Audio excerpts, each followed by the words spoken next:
Erga o troféu da Copa do Mundo e você será imortalizado. Fale nessa missão, e não importa quão genial você tenha sido, haverá sempre um mais acompanhando o seu nome nas discussões de mesa de bar. O futebol é um esporte coletivo de glórias individuais, mas a história é escrita pelos vencedores, e o maior palco da Terra é cruel com aqueles que não conseguem domá-lo.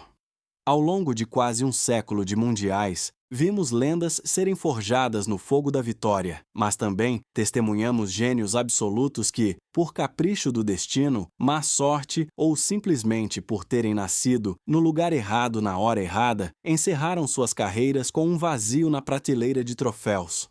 Hoje, mergulhamos nas trajetórias daqueles que desafiaram a lógica, dominaram o planeta com a bola nos pés, mas nunca sentiram o peso do ouro maciço da taça mais cobiçada do mundo. Estes são os 10 maiores jogadores da história que o destino proibiu de serem campeões mundiais. Começamos nossa jornada com um homem que personificou a elegância defensiva e a longevidade, mas que viveu o paradoxo de estar no lugar certo nos momentos errados.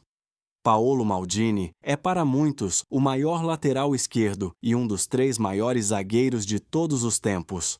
Pelo Milan, ele conquistou tudo: 5 Champions League e 7 títulos italianos. Pela seleção da Itália, ele foi o pilar de uma geração defensiva intransponível. Maldini disputou 4 Copas do Mundo, de 1990 a 2002.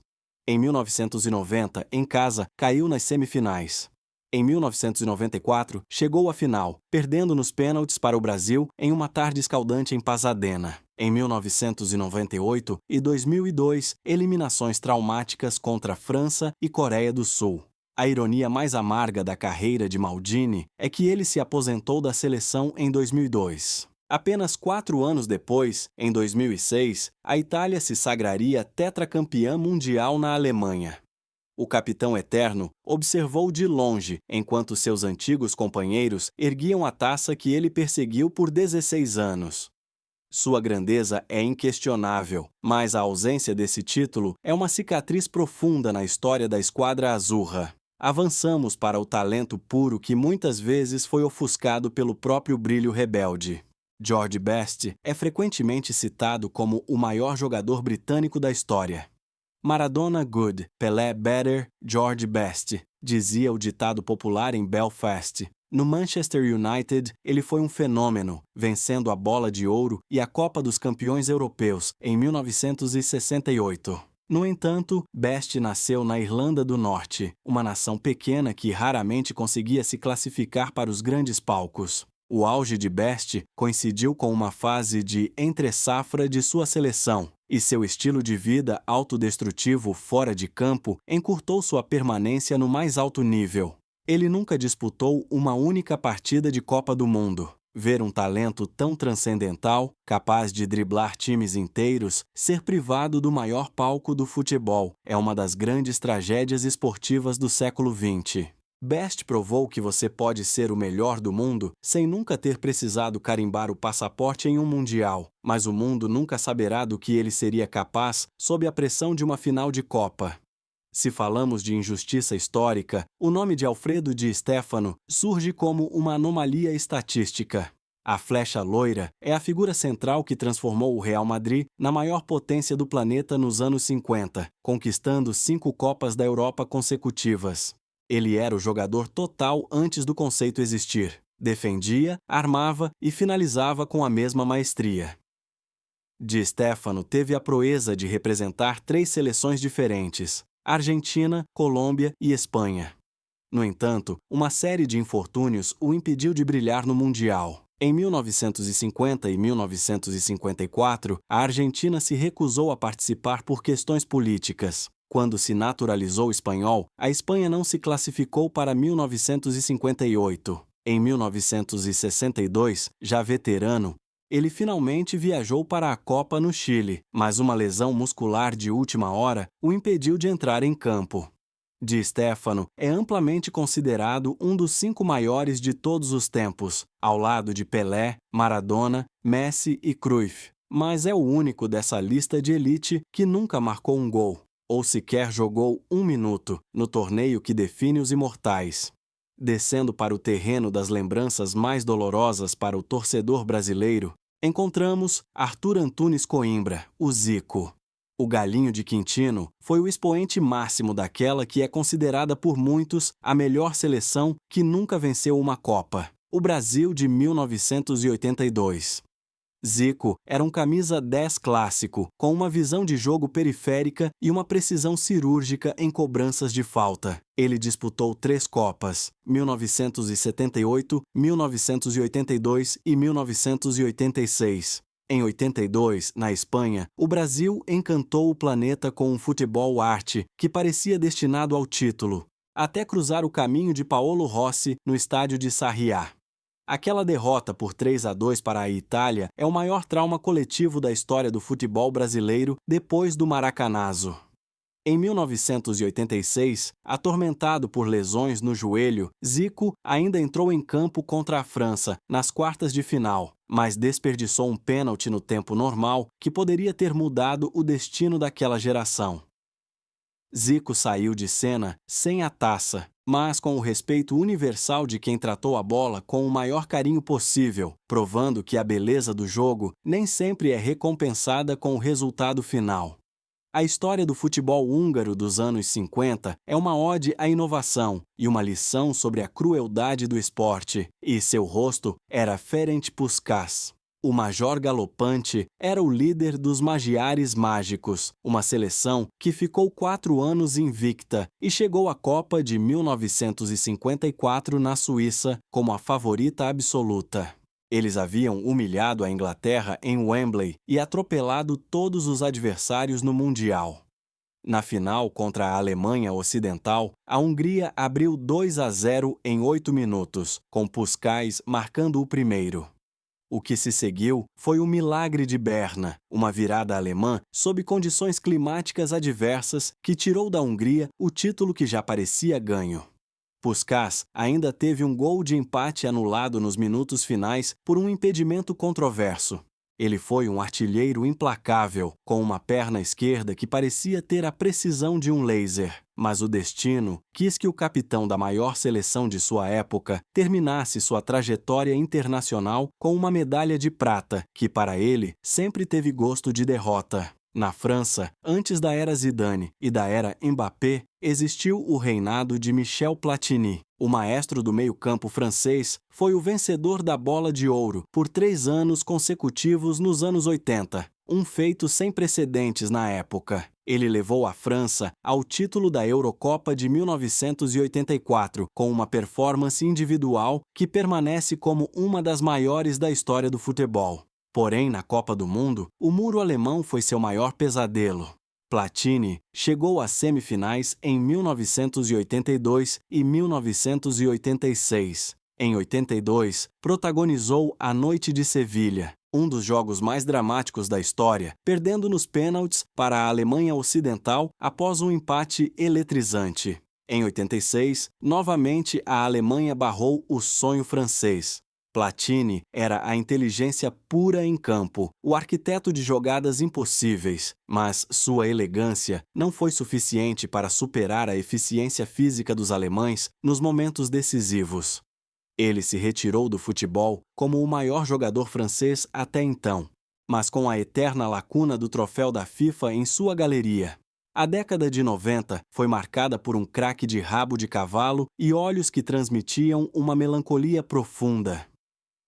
Roberto Baggio foi o Divino Codino, o homem que carregou a Itália nas costas durante a Copa de 1994 nos Estados Unidos. Baggio era um artista em um futebol italiano cada vez mais pragmático. Ele marcou gols decisivos nas oitavas, quartas e semifinais, levando uma seleção limitada até a grande final contra o Brasil. O que aconteceu naquela tarde em Los Angeles é a imagem definitiva da solidão do craque. Baggio, o herói da nação, isolando o último pênalti por cima do travessão de Taffarel. Aquela imagem dele estático, de cabeça baixa, enquanto os brasileiros comemoravam ao fundo, é uma das mais potentes da história das Copas. Baggio ainda jogou em 1990 e 1998, sempre com atuações de alto nível, mas o destino já havia decidido que ele seria lembrado pelo único erro que cometeu em meio a 1000 acertos.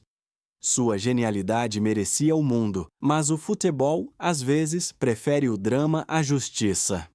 Voltando no tempo para os anos 60, encontramos Eusébio, o Pantera Negra. Nascido em Moçambique e naturalizado português, Eusébio foi a primeira grande estrela africana a dominar o cenário mundial. Na Copa de 1966, na Inglaterra, ele foi uma força da natureza. Seus 9 gols no torneio, incluindo uma recuperação lendária contra a Coreia do Norte, onde marcou 4 vezes após Portugal estar perdendo por 3-0, levaram a seleção lusitana ao seu melhor resultado histórico, o 3º lugar. Eusébio tinha uma explosão física e um chute tão potente que parecia desafiar as leis da física. Ele foi eliminado nas semifinais pelos anfitriões ingleses em um jogo polêmico, saindo de campo em prantos. Eusébio transformou o Benfica e colocou Portugal no mapa do futebol, mas nunca teve outra chance real de lutar pelo título mundial. Ele permanece como o símbolo máximo de que o talento individual pode levar uma nação inteira nos ombros, mesmo que não consiga cruzar a linha de chegada em primeiro lugar. Entramos agora no território dos gigantes modernos. Marco van Basten teve uma carreira curta, encerrada prematuramente por lesões crônicas no tornozelo aos 28 anos, mas o que ele fez nesse curto espaço de tempo foi o suficiente para colocá-lo no topo. Van Basten era o centroavante perfeito, alto, técnico, acrobático e letal. Ele deu à Holanda o título da Euro 88, com aquele voleio impossível na final, mas na Copa do Mundo de 1990, sua única participação, ele não conseguiu marcar. A Holanda daquela época era uma das favoritas, contando com o trio de ouro do Milan, Van Basten, Gullit e Rijkaard. Mas a equipe implodiu internamente e foi eliminada precocemente. É doloroso pensar no que Van Basten poderia ter feito nas Copas de 1994 e 1998 se seu corpo não o tivesse traído.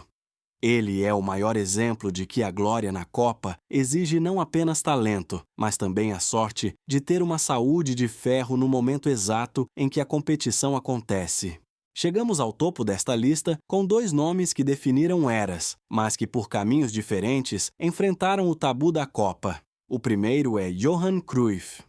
O holandês voador não foi apenas um jogador. Ele foi o arquiteto de uma nova forma de entender o esporte. O futebol total da Holanda de 1974 mudou o mundo. Cruyff era o cérebro e o coração daquela equipe que parecia jogar um futebol do futuro. Na final de 74 contra a Alemanha Ocidental, a Holanda abriu o placar antes mesmo dos alemães tocarem na bola, após uma arrancada genial de Cruyff que resultou em pênalti. Mas a arrogância holandesa e a resiliência alemã viraram o jogo.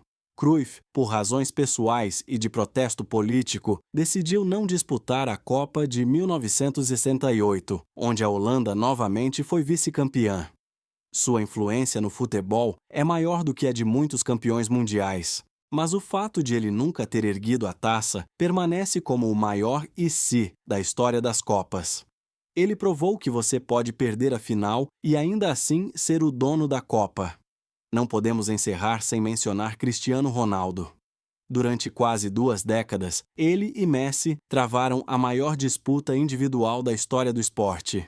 Enquanto Messi finalmente alcançou o topo do mundo em 2022, Cristiano Ronaldo viu seu sonho terminar em lágrimas no Catar. Com 5 Copas disputadas e o recorde de ser o único jogador a marcar em 5 edições diferentes, Cristiano conquistou tudo a nível de clubes e uma Eurocopa histórica por Portugal. No entanto, o mata-mata da Copa do Mundo sempre foi seu calcanhar de Aquiles. Ele nunca marcou um gol em fases eliminatórias de Mundial. Sua obsessão pela perfeição e seu trabalho árduo o levaram a quebrar todos os recordes possíveis, Mas a Copa do Mundo é o único território que ele não conseguiu conquistar. Por fim, não podemos encerrar sem mencionar Neymar Júnior. Durante mais de uma década, ele carregou nos ombros a responsabilidade de ser o principal nome do futebol brasileiro, após a era de Ronaldo, Ronaldinho, Kaká e Rivaldo. Desde muito jovem, Neymar foi tratado como um talento geracional, encantando o mundo com seus dribles, sua criatividade e sua capacidade de decidir partidas. Conquistou praticamente tudo por clubes, brilhou no Santos, fez história no Barcelona ao lado de Messi e Suárez e tornou-se o maior artilheiro da história da seleção brasileira. Mas existe um sonho que sempre escapou de suas mãos: a Copa do Mundo. Neymar disputou 4 edições do torneio. Em 2014, quando vivia o auge da carreira, sofreu a grave lesão nas quartas de final contra a Colômbia e assistiu de fora ao inesquecível 7-1 diante da Alemanha. Em 2018, na Rússia, liderou uma seleção que caiu para a Bélgica nas quartas de final. Em 2022, no Catar, viveu um dos momentos mais dolorosos da carreira ao marcar um golaço na prorrogação contra a Croácia, apenas para ver o Brasil sofrer o empate nos minutos finais e ser eliminado nos pênaltis. Já em 2026, a esperança de finalmente levantar a taça continuava sendo um dos maiores objetivos de sua trajetória. Independentemente do desfecho, Neymar já garantiu seu lugar entre os maiores jogadores da história do futebol brasileiro. Seu talento é inquestionável, seus números impressionam e sua influência dentro e fora de campo marcou uma geração inteira. Ainda assim, para muitos torcedores, sempre existirá a pergunta inevitável: como seria a história de Neymar se ele tivesse conquistado uma Copa do Mundo? Essa é a única lacuna que separa um dos maiores craques de sua geração da imortalidade absoluta no maior palco do futebol.